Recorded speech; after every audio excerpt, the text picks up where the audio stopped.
Bonjour à tous et bienvenue, j'espère que vous allez bien. Ça faisait longtemps, depuis à peu près 2 semaines que je n'ai pas produit de vidéo.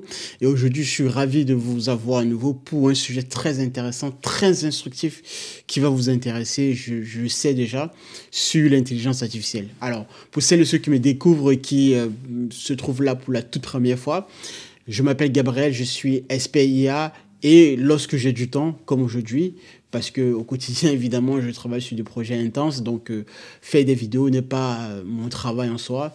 Et aujourd'hui, donc, j'ai décidé de faire avec vous une vidéo sur l'IA, sur une partie qui va être très, très révolutionnaire, disruptive, sur la question de l'intelligence artificielle. Donc, je parle notamment ici des sujets sur l'IA globalement, mais sur d'autres sujets également de la société. Alors, on va entrer dans le vif du sujet et vous présenter le sujet en soi. Vous savez déjà, l'IA, on en parle déjà depuis un bon bout d'années déjà à peu près, et particulièrement avec les LLM qui sont donc au cœur, dans la véracité comme ça, dans la mise en place des use cases, des cas d'usage de l'intelligence artificielle. On a pu voir qu'aujourd'hui, nous avons des cas d'usage assez époustouflants, assez très très démonstratif pour pouvoir mettre comme ça en lumière des différents types de solutions d'intelligence artificielle dans différents secteurs d'activité, dans différents cas de domaine. Voici le problème. Là où actuellement, par exemple, vous prenez une startup comme OpenAI ou même chez Anthropic, vous allez constater que ce que je suis en train de vous dire là, si vous prêtez un tout petit peu attention, vous allez voir qu'il y a quelque chose que ces grandes boîtes, pour l'instant, ne vous disent pas. Et dont je vais vous révéler ici, dans cette vidéo, le danger potentiel pour ces boîtes-là, pour ces géants-là, qui sont en train, sans doute, bien sûr, de travailler sur ce cas-là, sur ce que je m'apprête à vous dire, et que si vous prenez les bonnes mesures tout de suite, vous allez avoir une longueur d'avance là-dessus. Alors, il s'agit de quoi? Il s'agit de deux choses particulièrement, à savoir le contexte et la mémoire. Retenez bien ceci. S'il fallait arrêter la vidéo tout de suite, je m'arrêterais tout de suite là avec ces deux mots. Le contexte et la mémoire. Donc, le contexte pour une IA et la mémoire pour une IA. Vous prenez donc, pour vous donner vraiment la définition réelle derrière ces deux mots-là, lorsque j'entends parler du contexte et de la mémoire, c'est que lorsque vous utilisez par exemple ChatGPT, vous prenez votre interface, votre LLM préféré, Mistral, ChatGPT, Gemini, quel que soit votre LLM en question, vous allez commencer à interagir, à échanger sur une problématique donnée, ok?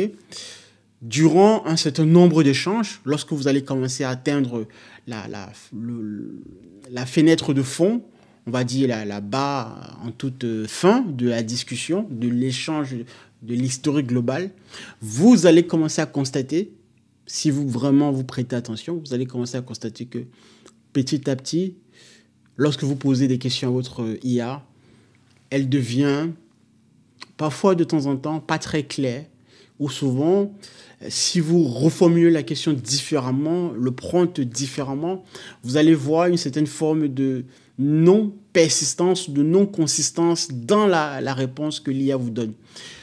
Cela a pour conséquence derrière le fait que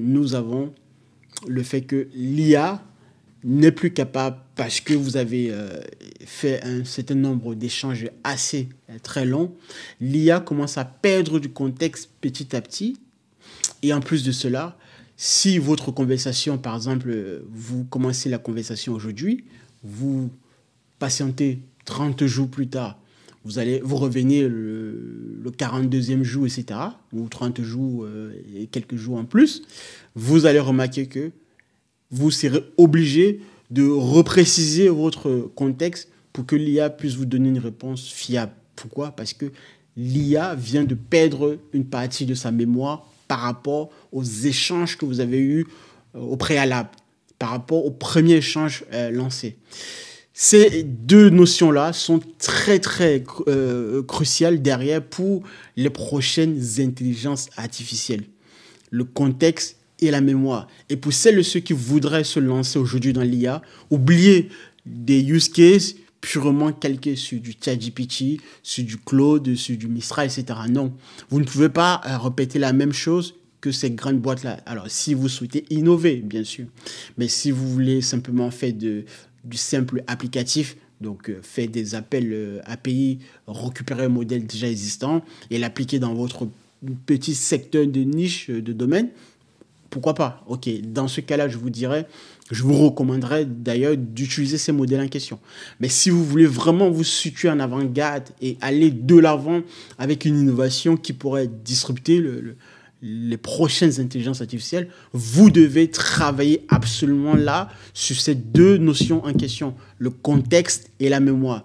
Alors, maintenant, je vais entrer dans le fond du sujet quand j'entends parler de travailler. Travailler ici, c'est-à-dire qu'il va falloir être, premièrement, d'une part, en matière de contexte, de rendre le contexte clair auprès de l'utilisateur à chaque fois que l'utilisateur interagit avec l'intelligence artificielle.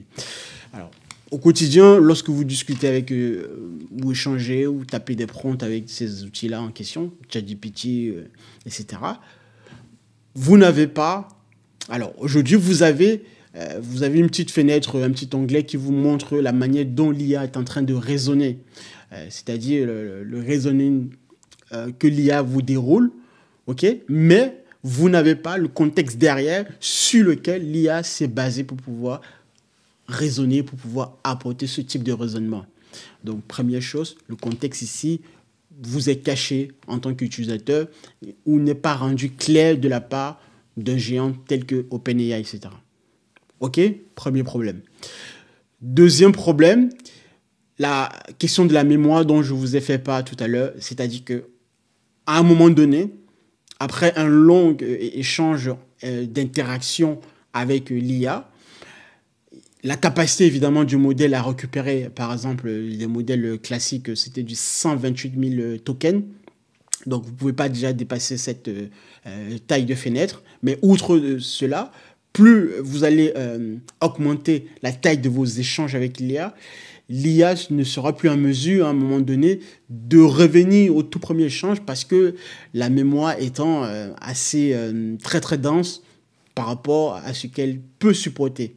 Donc, ici, il ne s'agit pas simplement d'un problème de calcul, d'apporter plus de matériel, plus de computing. Non, il s'agit également de trouver prioritairement une architecture, une capacité mathématiquement à contenir l'information de telle sorte que, d'un point de vue technique, l'IA soit toujours en mesure de recouper les informations pour ne pas perdre la mémoire malgré des échanges très très longs.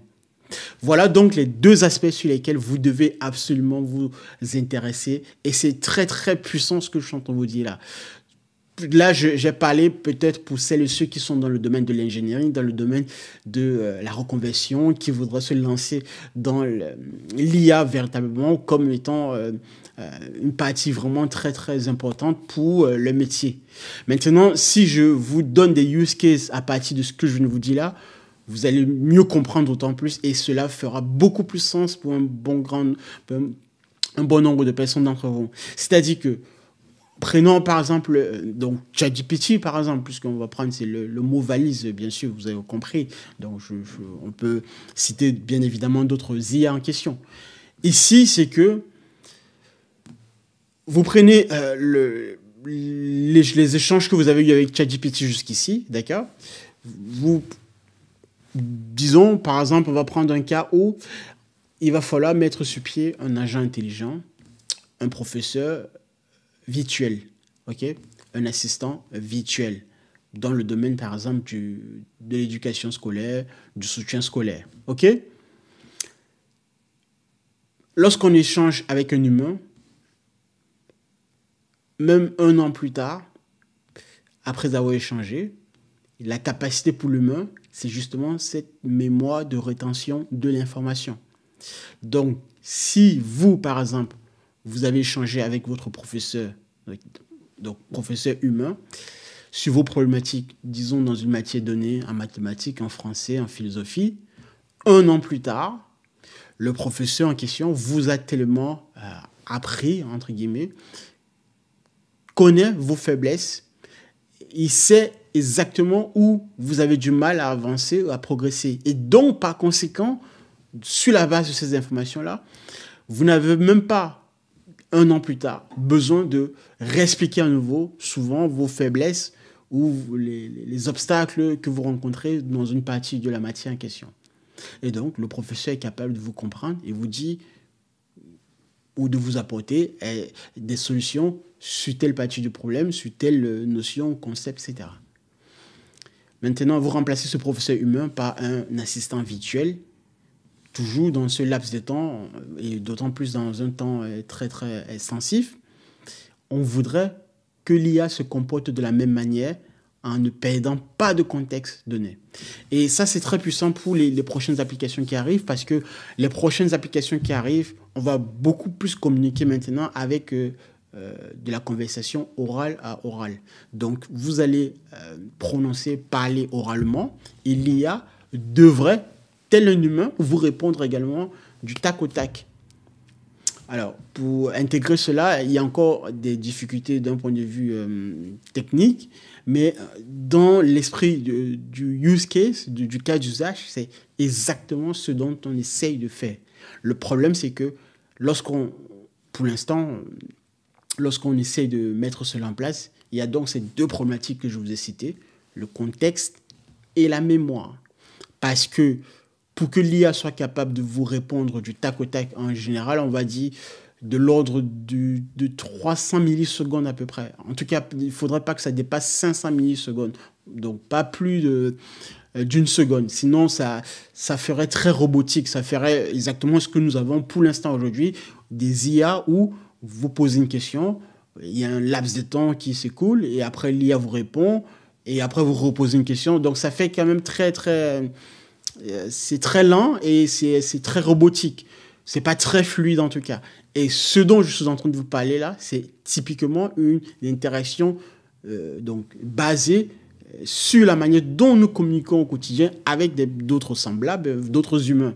On voudrait simplement répéter la même chose avec les IA, avec les machines. Et donc, pour cela, il faudrait que l'IA, techniquement, que nous soyons en mesure de résoudre ces deux problématiques en question, rendre le contexte clair, et résoudre la mémoire, le fait que nous avons une mémoire, donc du point de vue de l'IA, hein, et plus on va agréger comme ça des données, parce qu'in fine, ce sont des données pour l'IA, il va falloir que cette quantité de données soit toujours accessible et structurée pour que l'IA soit en mesure d'aller récupérer le contexte le plus adéquat pour pouvoir nous apporter une bonne réponse singulière et cohérente et alignée avec notre demande.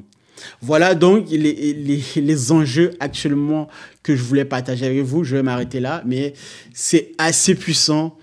Alors, mettez en commentaire ce dont vous avez compris ou pas, mais j'espère que j'ai assez détaillé ici pour que ce soit très bien clair sur les cas d'usage. Je vous ai donné un seul cas, mais je vous ai décrit la problématique générale pour que vous soyez en mesure de l'étendre et de l'appliquer à d'autres cas d'usage très essentiels autour de la question de l'intelligence artificielle.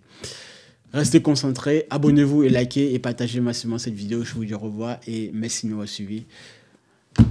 À la prochaine. Au revoir.